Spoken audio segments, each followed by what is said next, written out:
Enfin. Les amis, bienvenue dans cette vidéo critique de l'épisode 8 de What If. J'espère que vous allez extrêmement bien. Dès maintenant, en commentaire, vous me mettez votre avis sur cet épisode 8. Honnêtement, je suis un peu allé voir sur Twitter et tout.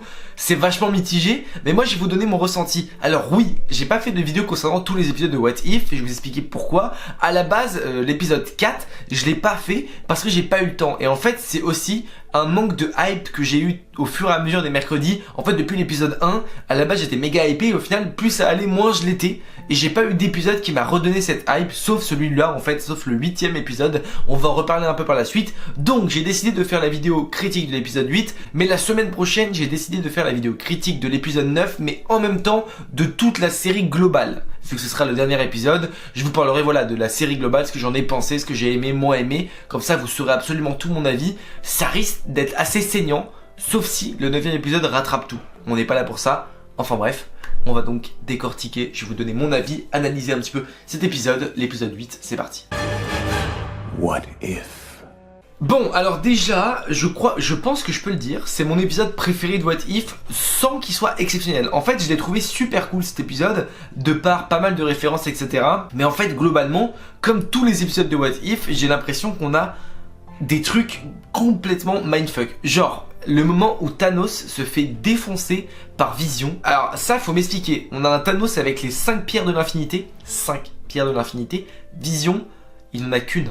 Comment est-ce que c'est possible que Thanos se fasse aussi vite bouillave par un putain de robot qui a juste une pierre? Donc concernant ça, je trouve que c'est très simple et je trouve que ça tourne au ridicule certains personnages. Iron Man, Tony Stark, il est mort 47 fois en 8 épisodes. C'est-à-dire que le mec, quasiment à chaque épisode, il crève. Il a été mort dans le Marvel Zombie, il a été mort dans le truc avec Ant-Man et la guêpe, là, donc je crois que c'est l'épisode 3, je crois. 3 ou 4, je sais plus. Sur 3. Enfin, il est mort 3 fois en tout, en 8 épisodes, les gars. Donc c'est assez compliqué pour lui. Je trouve que en fait, le problème de cette série, c'est que certains personnages sont tournés vraiment au ridicule, et ça, je suis pas fan du tout. Ensuite, le point fort, c'est surtout le côté badass. Alors, le design Vision X Ultron, je suis pas fan de fou.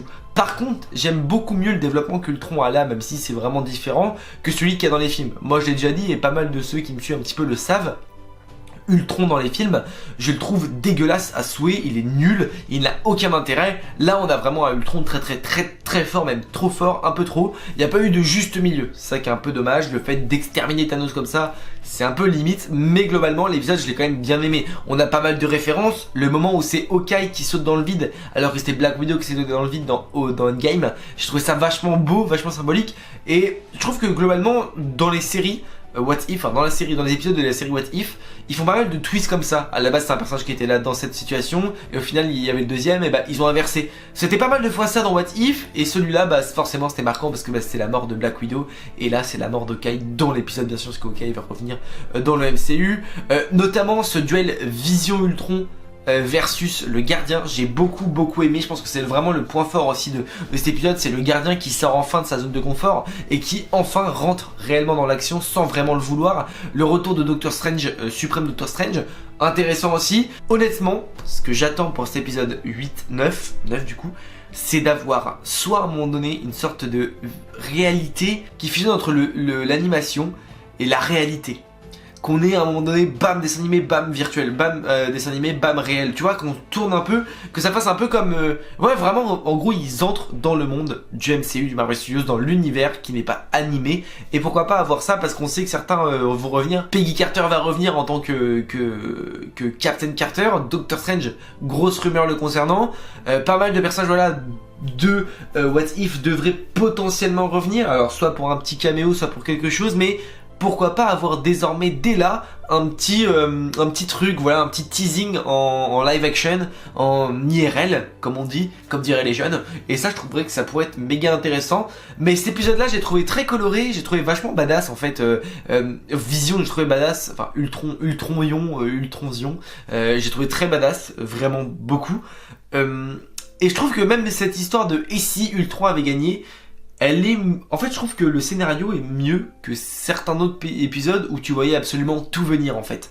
là pour le coup j'ai trouvé vraiment l'intérêt, en fait j'ai trouvé un intérêt derrière cet épisode, contrairement à un peu tous les autres derrière où il n'y avait pas forcément d'intérêt. Là il y en a un, et c'est potentiellement celui qui relie au MCU aussi par rapport à tout ce qui a été dit, donc forcément ça donne un peu plus d'intérêt parce que le MCU c'est la trame principale, c'est ce que tout le monde veut, c'est ce que tout le monde souhaite avoir, et là on a potentiellement une branche qui peut se raccorder à ça, à voir comment, à voir où, mais en tout cas moi ça reste pour le moment l'épisode que j'ai préféré depuis le départ.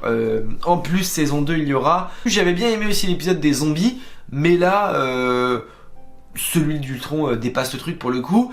Alors le développement de Black Widow aussi je l'ai bien aimé, le fait qu'elle trouve un bouclier qui fait penser à Red Guardian, j'ai bien aimé, bien sûr ça fait référence à Steve Rogers aussi, mais j'ai bien aimé justement ce côté bouclier, ce côté de Natasha un peu solo et finalement qui est seule au monde à la fin parce que elle est morte dans les films et là c'est la seule qui reste en fait, et j'ai bien aimé ce côté là avec Hermine Zola. D'ailleurs on a un petit easter egg que j'ai vu sur Twitter au moment où Hawkeye prend le dossier de Hermine Zola, juste à côté en russe il y a des trucs qui font penser à Charles Xavier, donc potentiellement un teasing pour Charles Xavier. Je m'avance peut-être un peu mais c'est ce que j'ai vu sur Twitter et j'avais trouvé ça soit le clin d'œil soit l'easter egg assez marrant honnêtement, parce que voilà il y avait une sorte de dossier avec Charles Xavier, en gros un C en premier après des lettres et après un X en premier avec des lettres russes, donc je trouvais le truc un peu marrant, un peu drôle. Globalement je trouve que l'épisode est super, mais c'est vrai qu'il y a beaucoup de facilité, il y a beaucoup trop de trucs absolument what the fuck. En fait le problème de What If c'est que les épisodes durent très peu de temps et en fait il n'y a pas vraiment de développement, autant pour certains épisodes il n'y a pas besoin,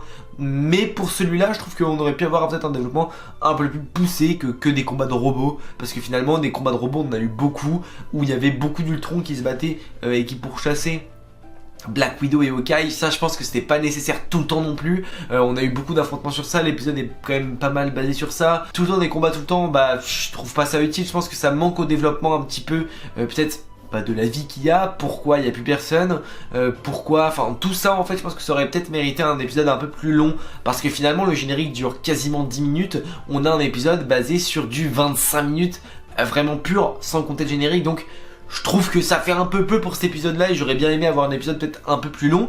Et c'est le premier épisode où je ne vois pas le temps passer pour le coup. J'ai trouvé vraiment cet épisode vachement cool et plaisant et vraiment bon à regarder. Et ce côté couleur etc, je l'apprécie vraiment. Voir un Ultron comme ça m'a fait plaisir aussi. Enfin un personnage qui n'est pas chié à la gueule, parce que contrairement, Thor a été encore plus... ils l'ont marché dessus à Thor. Et là Ultron, vu que moi le premier développement dans les films j'avais pas été fan, là pour le coup on est vraiment sur un Ultron très très fort. Peut-être un peu trop, mais ça fait plaisir à voir un Ultron un peu fort. Voilà tout, écoutez, en vrai je pense avoir fait un peu le tour de l'épisode, de ce que j'en ai pensé.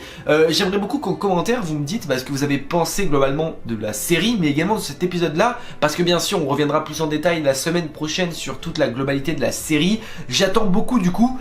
C'est le premier épisode qui m'a enfin hypé pour la suite, donc là j'attends beaucoup mercredi prochain de refaire cette vidéo là pour pouvoir reparler de cet épisode là. Donc l'épisode 9 sera un petit peu une suite à l'épisode 8 avec potentiellement l'acte Strange Gardien qui va peut-être incorporer le multiverse dans What If, donc ça serait super cool et je pense que c'est ce qu'on va voir. Donc très pressé de voir le prochain épisode, on se retrouve donc mercredi prochain pour la vidéo critique. Bien évidemment si vous n'êtes pas encore abonné à la chaîne vous pouvez vous abonner, plein de vidéos vont arriver notamment samedi ou vendredi, même vendredi ou samedi, une nouvelle vidéo Hero News, ça promet du lourd. Et puis voilà, en attendant les amis, n'hésitez pas à liker cette vidéo si elle vous a plu. N'oubliez pas, mais de grands pouvoirs impliquent de grandes responsabilités. Je vous fais des bisous, ciao.